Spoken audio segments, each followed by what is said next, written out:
Hare Krishna. Namaste. Chapter 5, entitled as Karma Sannyasa Yogam. Sloka 13.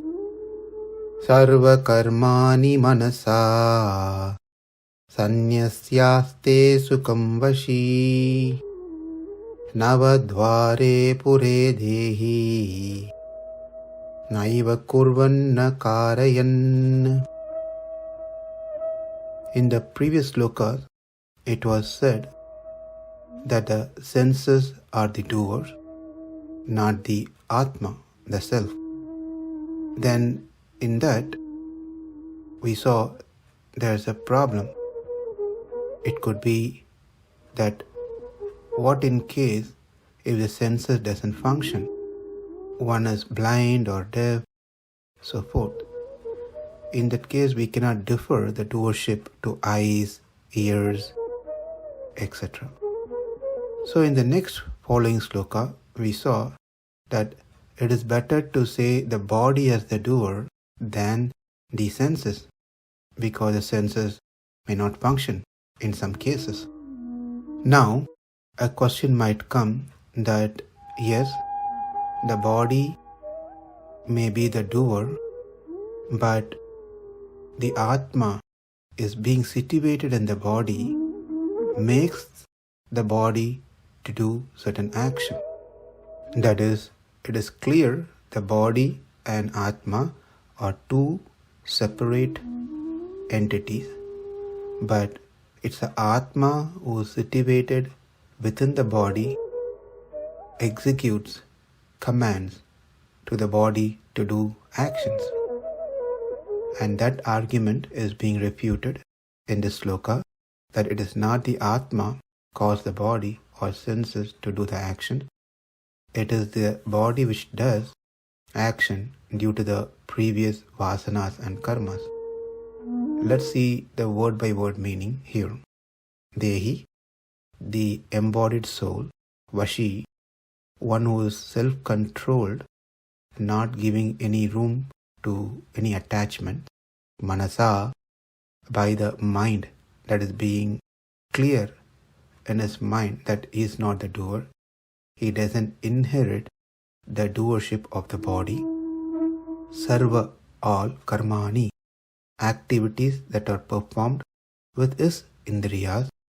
Nava-dvāre, in the body which is a city with 9 gates, that is 2 eyes, 2 nostrils, 2 ears, 1 mouth, and mala-jala-dvāras to remove the waste from the bodies.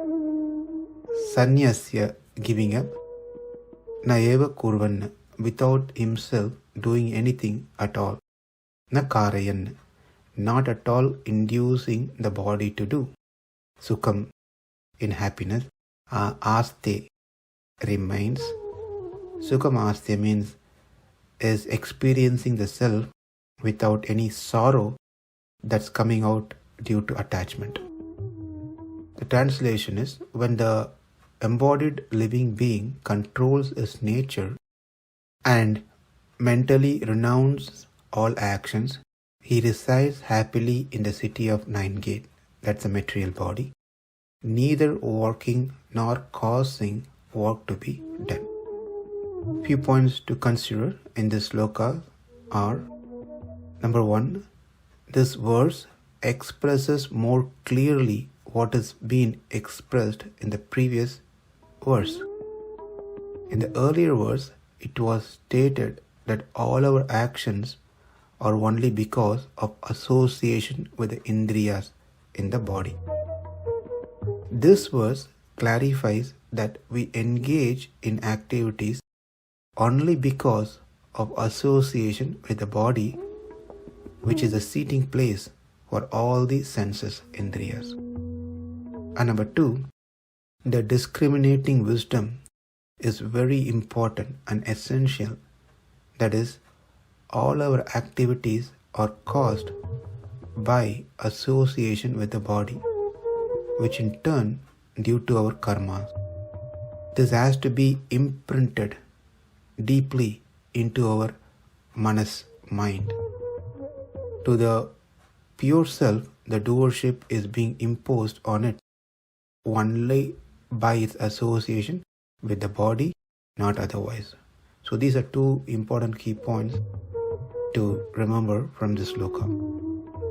It is because of the deha sambandha, relationship or association with the deha, the body. Our previous karma influences the body to do certain activities.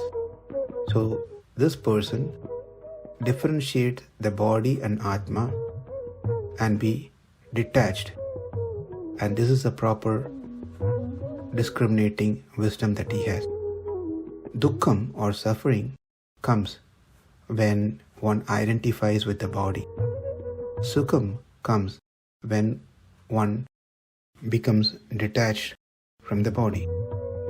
Here is an interesting point to be noted, that in the sloka, the body is being mentioned as nava-dvāre puram. Instead of stating as shariram or dehā, it's been said as nava-dvāre puram. And Swami Vedanta Desika, in his Tatparya Chandrika, the commentary on Gita, discusses the reason behind it.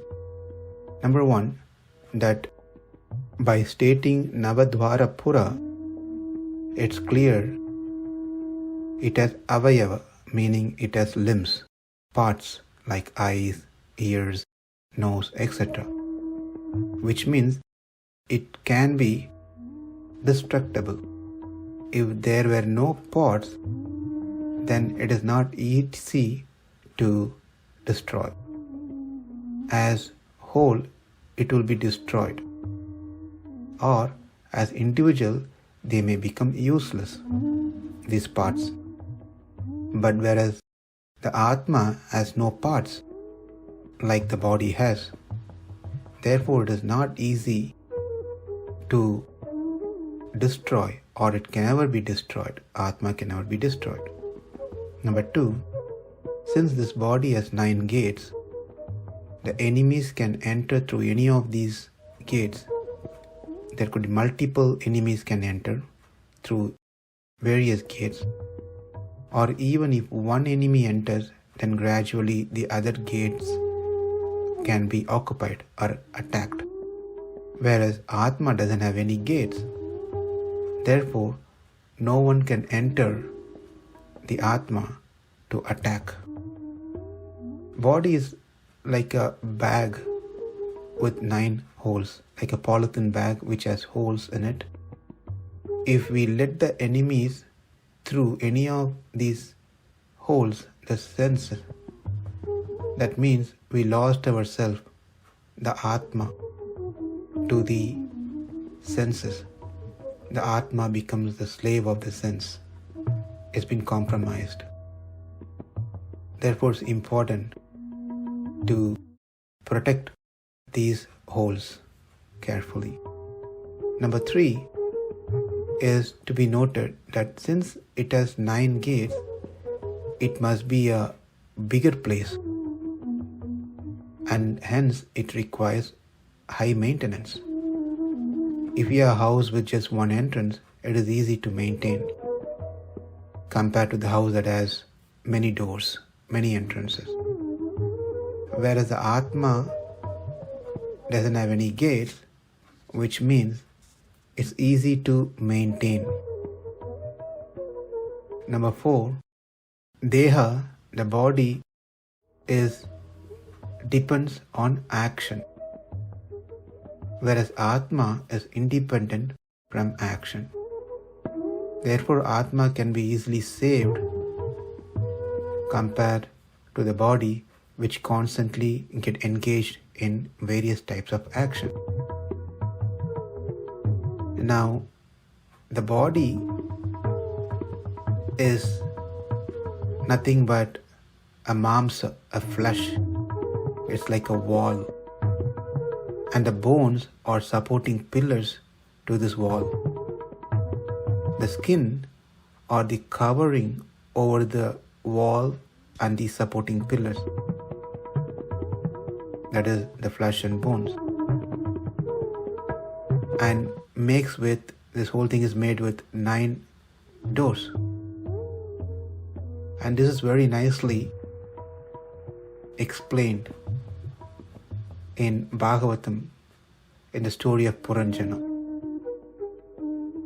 Also, the similar thing has been stated in the Upanishad, Svetesvatara Upanishad, that nava-dvāre pure dehī hamso līlayate bahihi vaśī sarvasya lokasya tāvarasya charasya cha. That is, the Supreme Lord who is living within the body of the living entity is the controller of all living entities all over the universe. The body consists of 9 gates. The living entity in his conditioned state identifies himself with the body. But when he identifies himself with the Lord within himself, he becomes free, just as free as the Lord, even while in the body.